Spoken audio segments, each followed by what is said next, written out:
Welcome, everybody. Welcome to a new week of Two Chaps Mini Cultures with the Brett and the Christian. And today we're going to talk about sales and marketing across cultures, because it's hard enough to get stuff moved to the consumer in your own culture. Now, imagine how hard it will be to do this with the same product or a very similar product to people outside of your native culture. And we have somebody with us here today who's done that for years and can tell a little story, maybe two or three about those. So stay tuned.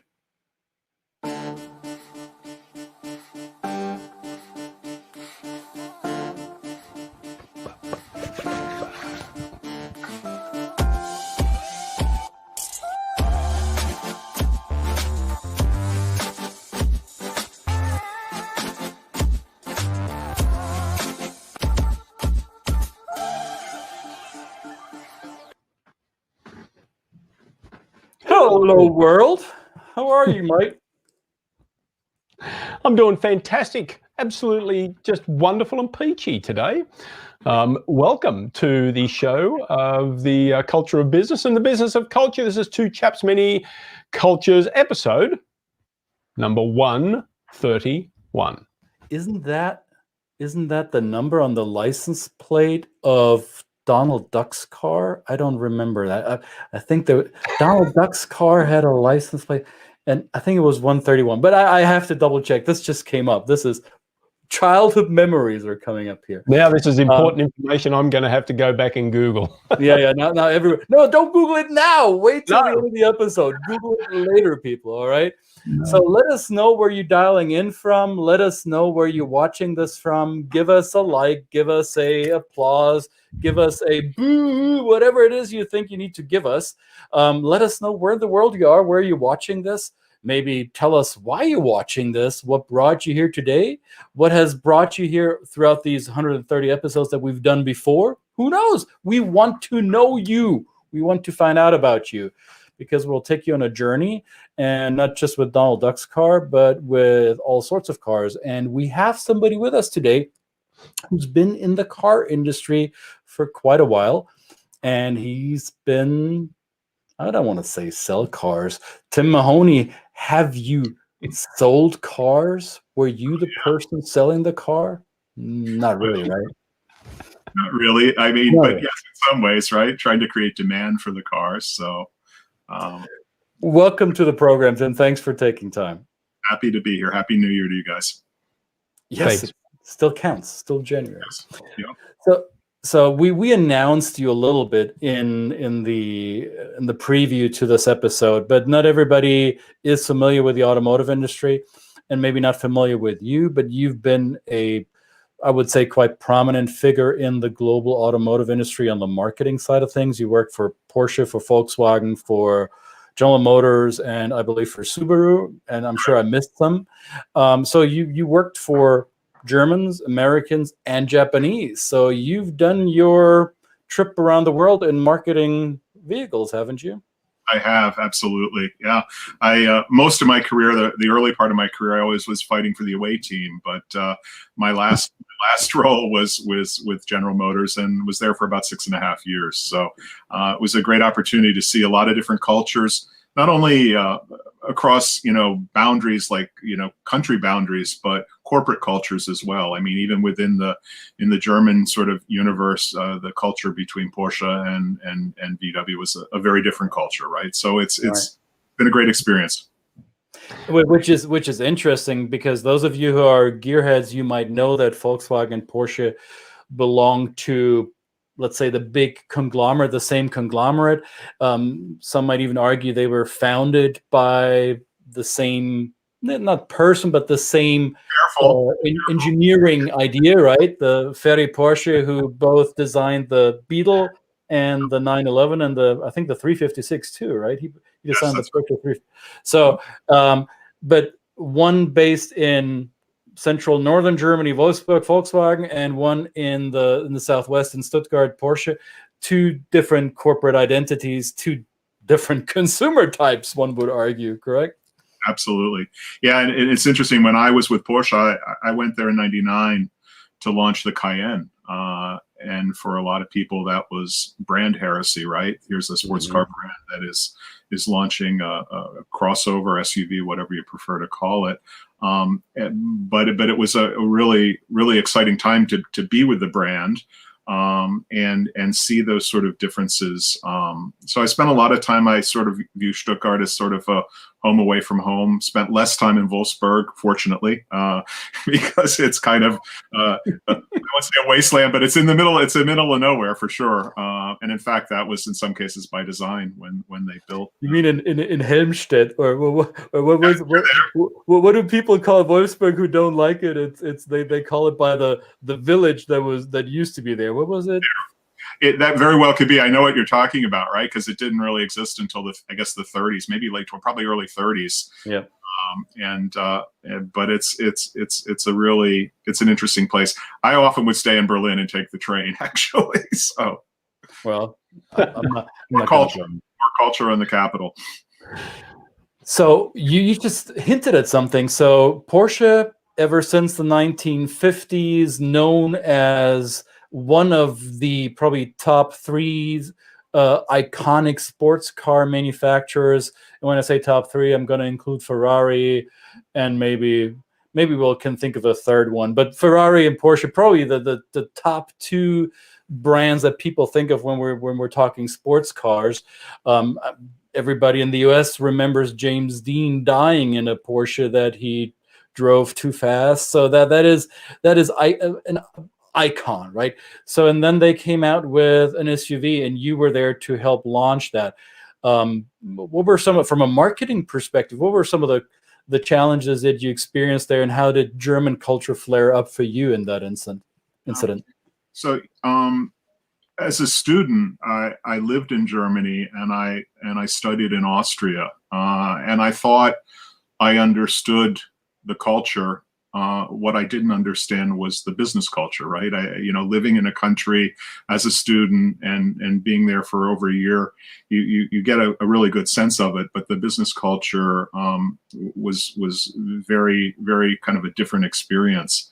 And I went there was recruited to go in '99. I was with Subaru before, and went there really to launch the Cayenne for them. And the reaction, of course, at the time was a lot of skepticism. I would say maybe other than Mercedes with M-Class and maybe X5 was around the same.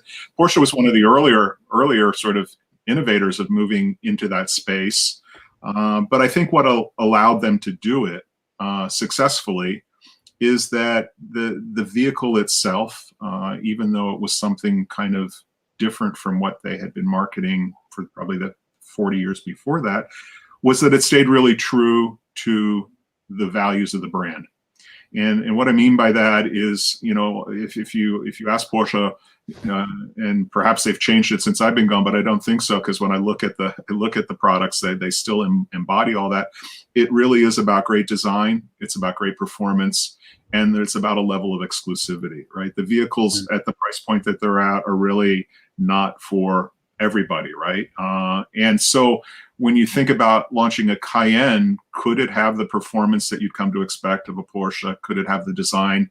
And would it be exclusive? And I think the answer was yes. And it allowed them then to move into this space. And at the time, you have to think back, that a lot of the planning was in the late 90s, and we launched, I think it was 2003-ish, for Cayenne. The vehicle itself, that wasn't a real mature market at the time, right? That was a really sort of maybe early phase of it, and it was a great experience to be part of it. But because they stayed true to what that brand represented, it allowed them then to do others, right? So the Panamera, which is essentially a four-door sedan, and Macan, and now Taycan, which is the electrified version, or the first entry into. But all of those vehicles, if you lined them all up, you would say, boy, they look really good. So the styling's really great. The performance is world class. And there's a level of brand experience, customer experience that is exclusive and premium. Now, you said you didn't know German corporate culture. How did that hit you when you first started working for a German corporation? How was that different from the German language world that you had experienced as a student? Yeah, and it's interesting. So, I worked briefly before I went back to grad school, and then I spent my first 15 years, if you will, in my work life working for the Japanese. And the Japanese culture, was very much about keeping your cool, keeping your calm, not, consensus, all the things you read about, of course, in the management books, and in reality, a lot of that is in fact true. But it was a very subtle, I guess you could say, maybe experience working for them and navigating that culture. Whereas the German culture, my experience, which was the first time at Porsche and then subsequently at VW, was like a bad day on the kindergarten playground, right? I mean, it was a lot of arguing and fighting and politics and screaming and whatever. And the minute you would lose your cool with the Japanese, you've lost the battle, right? It was always about being composed, and it was quite normal to be in meetings where you're screaming and hollering at one another. I mean, I don't want to overplay that piece of it, but the reality is, it was much more hand to hand. And when I went, confrontational, and when I went for the interview, it was interesting. I had to actually go over and I met with the board member and actually the global head of marketing and stuff like that. And they weren't sure that I would be able to do it, because I'm normally a pretty calm person. I'm not. It's not that I'm conflict averse, but I think there's other ways to do it, and probably a lot of that had to do with working for the Japanese for so long. But they were actually quite surprised. And when I actually left the company to actually go back to Subaru in 2006, I got a really lovely note from the board member who said, we used to fight like hell, but it was always for the business and it was never personal. And so that was a really interesting kind of cultural thing, which would be very different in dealing with the Japanese, and even to a certain extent with the Americans. My most recent company, right? They, if you would get into intense debates about topics with people, quite often here they would take it personally. The Germans didn't take it personally, right? And it never was personal. It was always about the business and the results, and, if you will, the efficiency of and the effectiveness of the decision. Mm-hmm. You used an interesting term before, Tim, and that's the one of framing it in as playing for the away team, right? Or and it brought me, and both of you guys have books behind. I don't have my books close to me, but if I wish I could grab it, because there's a book called Playing Away, which was written for and by Australian executives, that have had a good level of success, mostly focused in the US. So, but it's always talking about not losing their particular style and of management, and then convincing. It's kind of very arrogant of some of the Australian leadership, is to think we can just come in and throw a few g'days around and everybody's going to start writing checks for us, right? And it seems to work at the very top levels, strangely enough, in this country. Aussies can seem to get away with a bit of stuff. But what about for you? When you go and play for another team, this is ostensibly you having to kind of go and learn on the training field very quickly, and sometimes on the playing field, right? So this is it. When you use that term, do you think about it in sporting analogies of trying to work out who's who on the team and who to pass it to at the right time? I don't know whether that's something you've thought of. It's interesting. There are really, I think, no politics like politics you can encounter at a headquarters level, right? And up until I joined GM. When I said I was sort of with the away team, I was in the markets, right? I was always in a big market for the respective brands, whether that was VW, whether that was Porsche, whether that was Subaru, and so you have a different perspective of things, and I remember really at all three of the import brands thinking, gee, if I just work for the headquarters, I could just make this happen. I could boss these guys around and whatever, you know, and not that I'm a particularly bossy person, but at the end of the day, I'm from the factory, right? You know, I'm from the mothership. And so when I say working for the away team, for me, that was what it was like to be in the markets. In some ways, you were actually more in control of your destiny, I think, than people realize, because they need people from the markets to help the brand interpret what's going to work and what isn't going to work. But then coming to work for GM in their world headquarters here in Detroit, it was another whole eye opener in terms of what it's like on the other side of the aisle or the other side of the desk, in terms of trying to encourage people in markets to do certain things that were good for the brand, good for the business, but in some cases reported in and had different objectives. And I think that's always where some of these tensions can come into play, whether you're talking across cultures or even within the organization. If your goals don't line up, there's automatically going to be a conflict there that exists.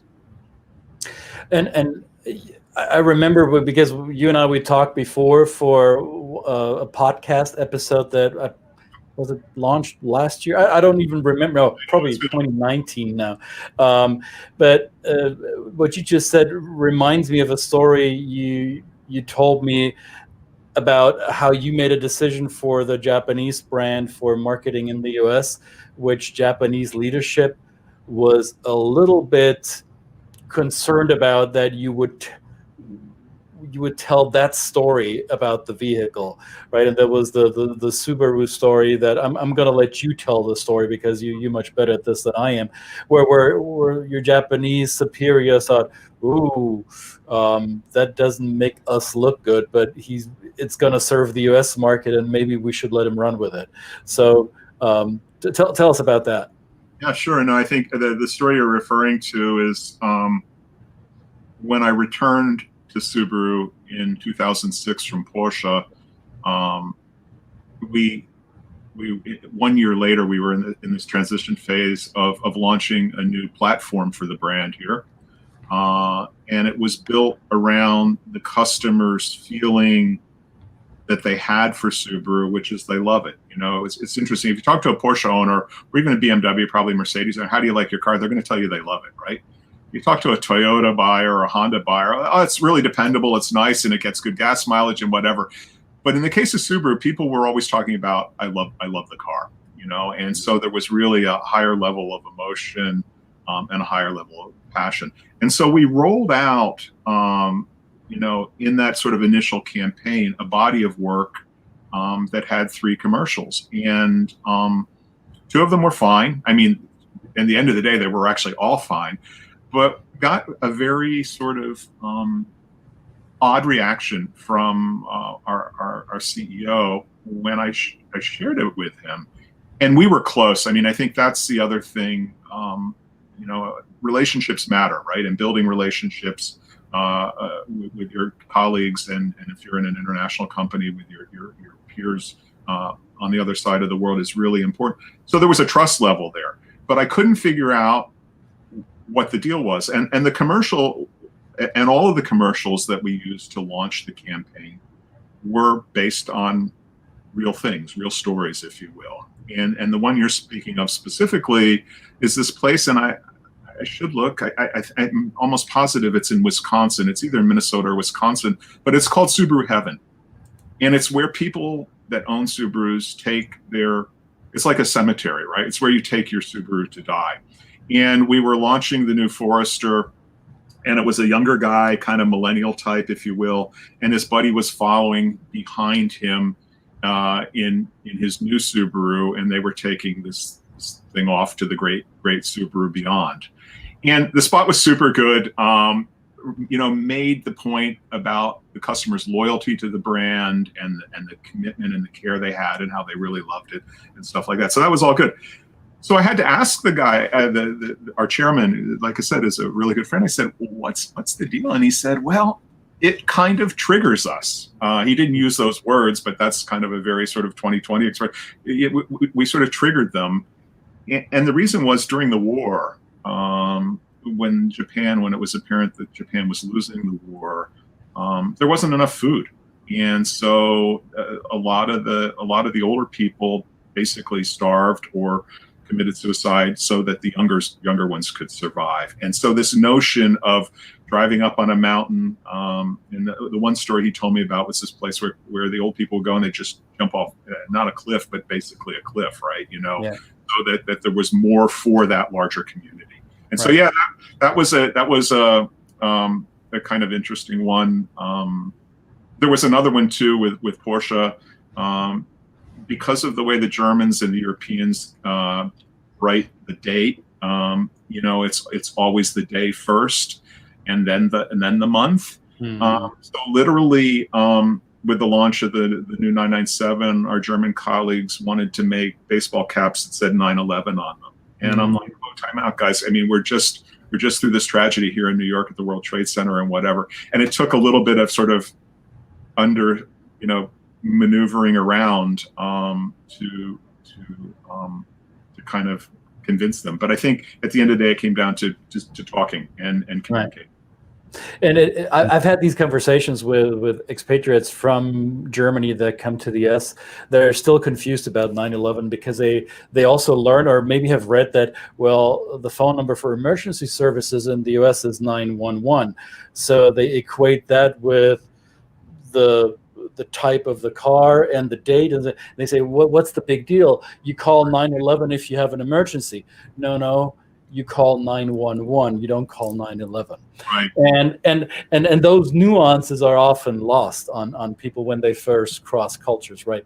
So I would suspect that in your career, where you were crossing cultural lines multiple times, that you over time became kind of a translator, interpreter, a cultural interpreter for the companies that you worked for. Would that be a fair assessment? Yeah, I think it's fair. I think you have to be a good observer, right? You have to listen in sort of the relationship of what God gave us, which is 2 ears and 2 eyes and only one mouth, right? So you have to listen, you have to look, and maybe talk a little bit less, and on top of it, from a relationship standpoint, you need people along the way with a level of trust and mutual respect to kind of help you from stepping into cultural landmines, if you will.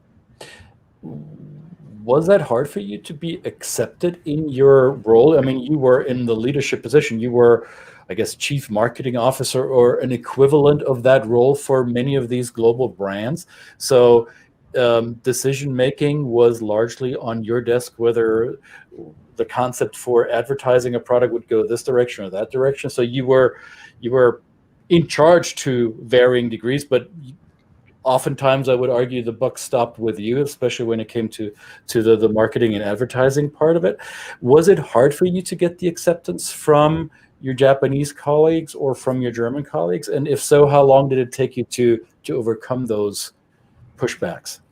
Yeah, I mean, the short answer is no, it wasn't too hard, because I think I made an attempt to connect on a sort of very human level with these folks and make it clear that we're there to move the business forward and make the brand stronger, right?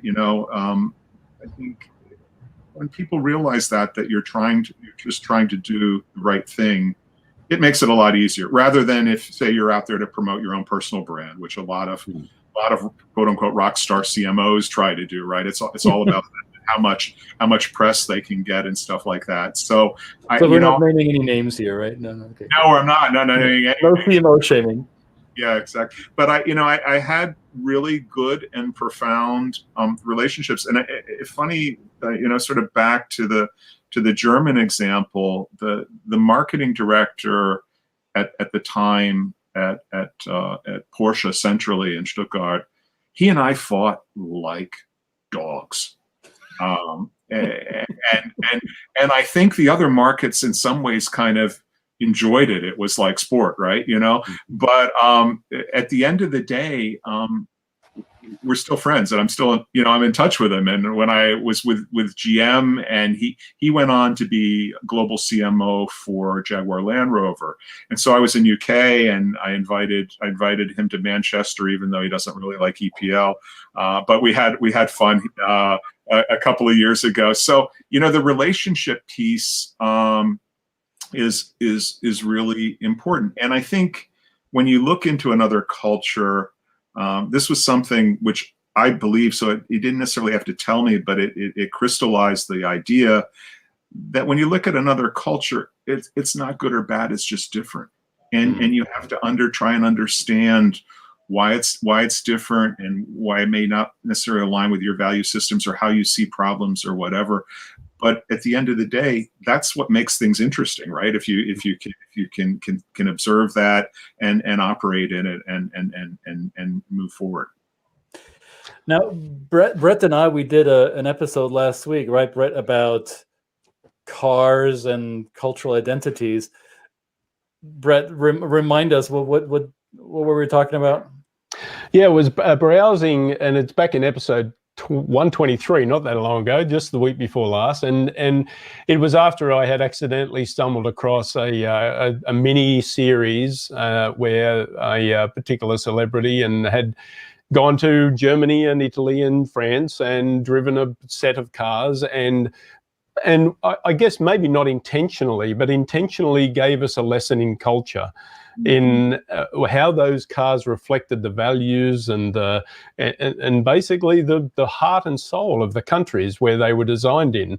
3 countries that are ostensibly neighbors to each other, right? They're very, very close. But, for those of us that have driven across those borders, we know they're very different. And so I thought that was a fascinating thing. So we did that episode just to reflect on our observations of that. Now, you've lived it, Tim, so it's an interesting thing for me to hear what your perspective would be. And also, just to add something I was thinking of before, do you think it's an advantage as an outsider to be able to make the home culture see the limits of their own observation or understanding of their own culture?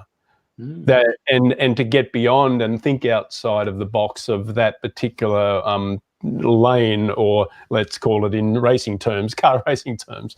Yeah. No, great. I mean, it's a great question. And yes, I think having an outside perspective, it eliminates some of the blind spots that the home market might have, right?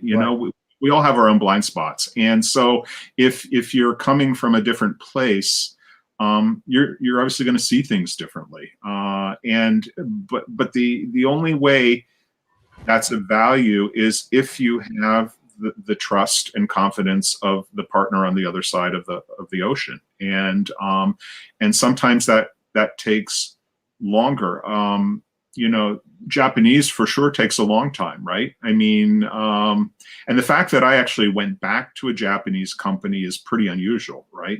Quite often, when you would leave, it's almost like you died, right? You don't even talk about that person anymore because they left us. But I was there 15 years and then for 5 more, so 20 in total. But it is. You really have to have those sort of relationships to be able to help them see things that they can't see. And interestingly enough, the Japanese versus the Germans, and this is really dangerous too when you're talking about cultures, because if you make a statement, it's like a fact, and I don't mean it that way, but there is some truth to it. The Japanese culture is so far different than US culture, or even maybe you could say Western culture, right? And so in some ways they were actually easier to work with because they realized that they were so different than us, and that they really needed people to help them navigate the sort of the cultural landscape, the market landscape easier. The European brands, like my ancestors are German, or at least a big part of them are German. we all kind of look alike. We all came from came to the same place. And so a lot of, and again, generalization, the Germans figured, we got this all figured out, right? We'll just tell you what to do from Stuttgart. We'll tell you what to do from Wolfsburg, and you'll just do it, right? Because we know. But in reality, we know better. We know better. We absolutely know. One of the funniest things was that the Detroit Auto Show is a German story. We probably should talk more broad-based than just the Germans, but it's an area that I love and know really well. They had us bring sausages back so that we could find ones that would sort of be up to their standards, right? You know, so the board members wanted Weisswurst in the morning for breakfast with the right mustard and, of course, the pretzels, and we had to have Warsteiner beer and whatever. But I'll still the Detroit Motor Show. At the Detroit Motor Show, yeah, for sure, because the companies would build extravagant board-level dining facilities into their auto show displays that would only be used for 2 days during press day, and then it essentially, it was shut down. But I'll never forget this colleague of mine came back with essentially a little baggie with 2 little white sausages in them, and it's like, they said we have to have these, and I'm like, yeah, okay, we've got this. Gosh. So. Well, and a lot of people may not know this, but Volkswagen has a sausage making division. They actually make more sausages than they make cars, and I think the sausage itself has a part number in the Volkswagen universe, so it's tracked. It doesn't get any more German than that. Kristen, you could probably find it and even post it on your site. I found a video on YouTube where they're basically, they go into the kitchen of Wolfsburg where the chef is there, and it's all about Currywurst and the sausages that they make there and the number that they make. It's a pretty funny story. And we talked about this before, Tim. My father was a butcher in his active days, and he tried the Volkswagen sausage. And even though my dad's from southern, or my whole family's from southern Germany, and Wolfsburg is from up north, all those regional differences. So he tried that. He said, actually, that sausage is legit. Wouldn't have thought it, but it is actually decent, right? It's pretty good. It's not my favorite, but it's pretty good. Now, but back to Brett's question, do you think that the cars a country makes are reflective of their cultures in general, or is this too far of a stretch? No, I think to a certain extent that's true. If you look at the cars that we produce here in the U.S., it's changing, of course, but they used to be big old cruiser, marshmallowy kind of, get in it and drive down I-95 to Florida for the winter months. Germany, on the other hand, which is, I think, now more myth than reality, is the land of the Autobahn. And so if you're engineering a car that can go to the level of speeds that you're allowed to drive at over there, it's a different kind of driving experience, and there's a difference, I guess you would say, feel to it. I mean, even at a simplistic level, this was a cultural interesting thing early on. Trying to get the Germans to put cup holders in the car was like, I don't know what kind of comparison to make, but it was next to impossible, because the German attitude is, you're there to drive. You're not there to eat. You Americans have picnics in your car, and you've got Cheerios and goldfish crackers, and you should be paying attention to the road. So I would say that's true. I think when you look at the design and the feel of some of the Italian cars, particularly some of the Fiat stuff like Multiple, which is just this really crazy van that they had years and years ago, some really sort of interesting, very interesting, but also some very, very sort of strange looking vehicles, in the French probably somewhere in between. So I think, yeah. Now it'll be interesting to see. I think the board has just approved the merger of Fiat Chrysler and PSA. So, the number of brands and the number of holding companies is shrinking at some levels, but there are definitely characteristics that I think either seep through the air or seep through the minds of the engineers and find their way into the sheet metal at the end of the day. Brett, I saw you posted something. It says, what? I looked it up, and it says the VW that smells nothing like a car, right? There is a short Bloomberg story that that I've posted there, and it's probably one of the many on YouTube. But it's and in that show that we reference, Tim is Paul Hollywood, because he is a baker, and I guess his connection to the kitchen is something. He sits in a combi van before he goes to bed and eats one of the sausages. It's quite. I have to look that up. I mean, even though all I've done is watch content for the past 9 months, I know there's still a lot that I haven't seen. There you go. I'll send it through to you. Yeah, and they do reference that story about not eating in the car, right? In France, for example, you know, like because it's so driven by cuisine, the car is just a vehicle to get you to the next best meal. That's the only way to do it, right? And it can look silly, and it can not be functional. It can be wacky, but it can get you to the next best meal. Yeah. My German friends and family, when they come visit and see the way, I mean, I still drive quite German, quote unquote. I have not succumbed to the American way of driving 100%.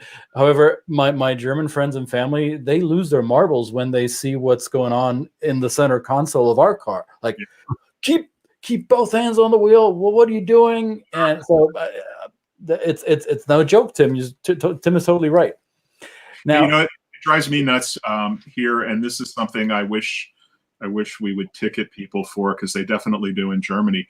It drives me nuts when people pass on the right here on the highways, right? I mean, over there, I can't speak as much. I have driven in France and in Spain and Italy, but I've spent a lot of time in Germany. But you dare not pass on the right-hand side on the Autobahn, right? The left lane is for overtaking and getting back in. Here, you're going down the road, and it's literally like, it's the only place was worse I ever drove was in India, right? And then there was like literally lane lines, and there's just cars everywhere.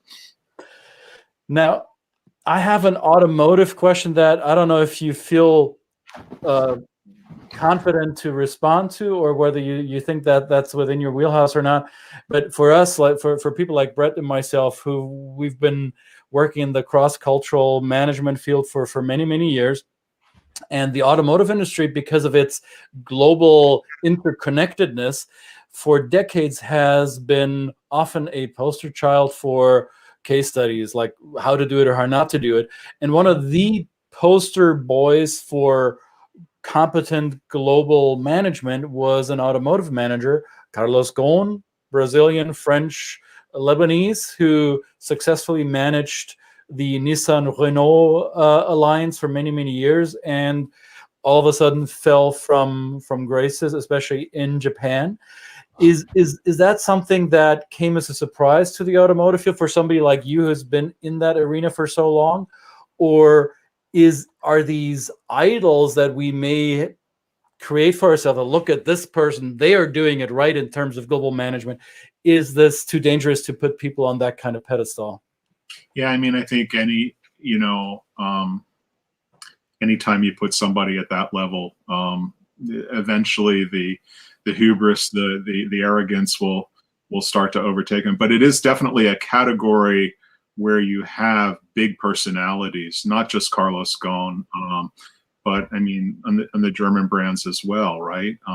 You know, the Winterkorns and the Wiedeking. I mean, Wiedeking made a fortune at Porsche, and I think now he's running a pizza place which isn't doing so well, by the way. Right? Yeah, but I think, you know, they're all sort of larger than life personalities, and it's a funny category, and I think it'll be interesting to see over, and I won't see it, you know, just because chronologically I'm not going to last that long, but you know, over the next 50 years or so, as transportation starts to change and vehicles become more electrified and autonomy, you know, starts to change. But you know, I forget who it's a German saying, Kleider machen Leute, you know. It's not just clothes, right? It's cars too, right? And they define the person.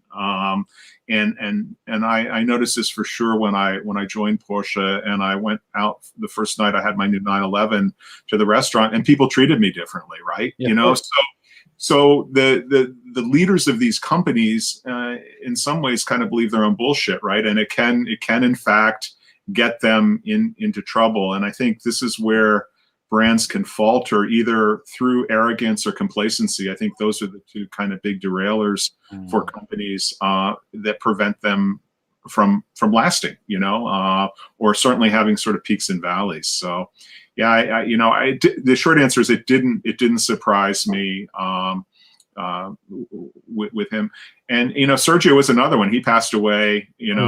Sergio Marchionne, yeah. I was going to ask you about him because that's another one. Yeah. I mean, there's hundreds of them, right? I think the industry, probably more than others, tends to breed them. I think Mary Barra is a different animal. She's a really good, kind person, right?